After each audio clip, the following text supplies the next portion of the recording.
Welcome back to the Paid Media Intelligence series on Ecom Expedition with Asim. I'm Erica. Last episode, we covered Meta and the shift toward full automation. Today, we're moving to Amazon. And Amazon operates on completely different commercial logic from everything we've covered so far. The purchase intent is higher than any other platform. The advertising mechanics are different, and most e-commerce brands are either over-relying on it or ignoring it entirely. Both are expensive mistakes. Asim, let's start with what makes Amazon fundamentally different. So the most important reframe for Amazon is this. Most founders think of it as a marketplace, a place to sell product. But Amazon is more specifically a search engine, where every search query has purchase intent behind it. Nobody goes to Amazon to browse casually. Nobody goes to be entertained. They go to buy something specific. And that changes the entire commercial logic of advertising there. Which is different even from Google search, where someone might still be in research mode. On Amazon, the decision is much further along. Exactly. On Google, someone searching best protein powder might still be comparing options, reading reviews, not ready to buy.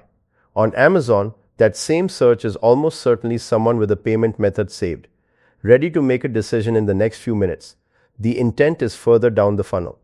And that makes every impression on Amazon more commercially valuable and more expensive. So if the intent is that high, what does that mean for brands that aren't advertising there? It means your competitors are occupying the shelf space your customers are actively looking at.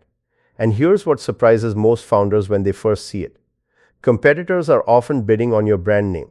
Someone searches for your specific product, your brand, and a sponsored listing from a competitor appears above yours. You built the brand recognition. They're capturing the purchase. Most brands have no idea this is happening to them right now. And defending your own brand terms on Amazon, that's not optional at any meaningful scale. It's table stakes. Whatever the cost feels like in isolation, the alternative is handing those customers to whoever is willing to pay for the placement. Your branded search on Amazon is your most valuable real estate. If you're not defending it, someone else is monetizing it. So walk me through the main advertising products, because Amazon has several and they work very differently from each other. The three main ones are sponsored products, sponsored brands, and sponsored display.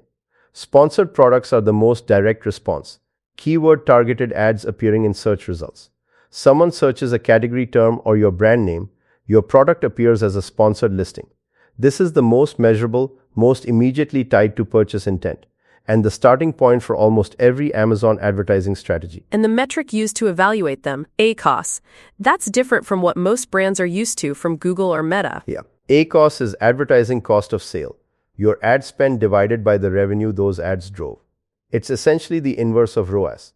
A 25% ACOS means you spend 25 cents to generate $1 of revenue. And what a healthy ACOS looks like depends entirely on your margin and your growth stage. Not industry benchmarks, your specific economics. Because a brand with 60% gross margin can tolerate a very different ACOS than a brand running at 35%. Exactly. And this is where I see brands make consistent errors.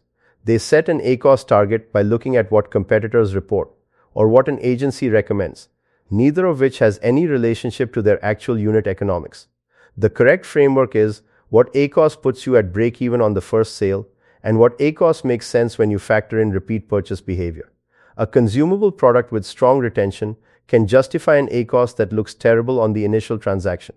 A one-time purchase product cannot. What about sponsored display? Because that one seems the least understood of the three. Sponsored display has become significantly more interesting recently.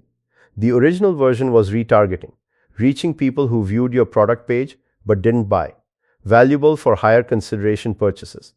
But what Amazon has expanded it into is reaching Amazon audiences off Amazon, across the open web, and increasingly into streaming video through Prime Video. And the reason that's strategically significant is the data behind it. Because Amazon's purchase data is unlike anything any other platform has. Nothing else comes close. Amazon knows what people searched for, what they viewed, what they added to cart, what they actually bought, across one of the largest shopping datasets in the world. Using that data to target advertising outside Amazon, that's something no other platform can replicate at scale. The only way to access it beyond Amazon's own properties is through sponsored display and the Amazon DSP. And the DSP has meaningful spend minimums, so that's not accessible to everyone. But sponsored display is self-serve. Right.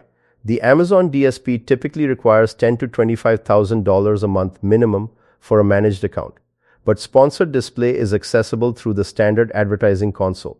And for brands in categories where Amazon shopping behavior is a strong predictor of purchase intent, which is most physical product categories, it's an underused tool. There's also the connection between advertising and organic ranking, which I think most brands manage completely separately when they shouldn't. This is one of the most important dynamics in Amazon advertising, and most brands have no systematic thinking about it.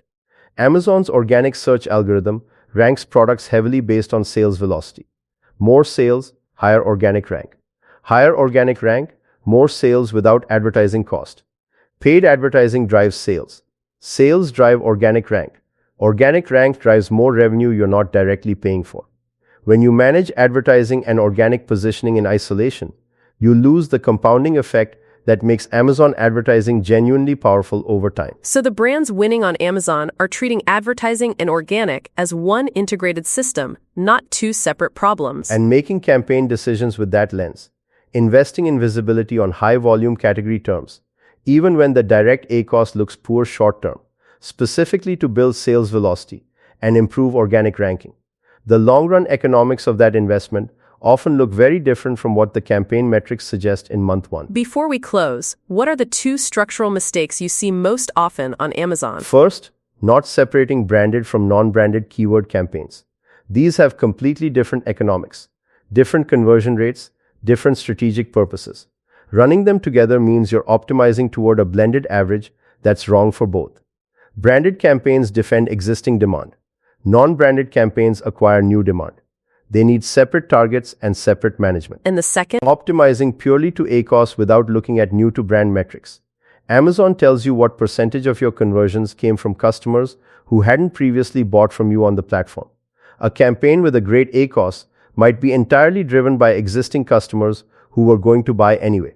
From a growth perspective, that campaign is doing almost nothing for you, regardless of how the number looks. The brands genuinely growing on Amazon track new-to-brand rate as a primary metric alongside ACOS, and they're willing to tolerate worse ACOS on campaigns that are demonstrably acquiring new customers. That's a really important distinction, and one most brands running Amazon advertising have never even looked at. Next episode, we're covering Reddit and Pinterest, two platforms with completely opposite user psychology, and most brands approach both of them completely wrong. Subscribe so you don't miss it, and we'll see you there.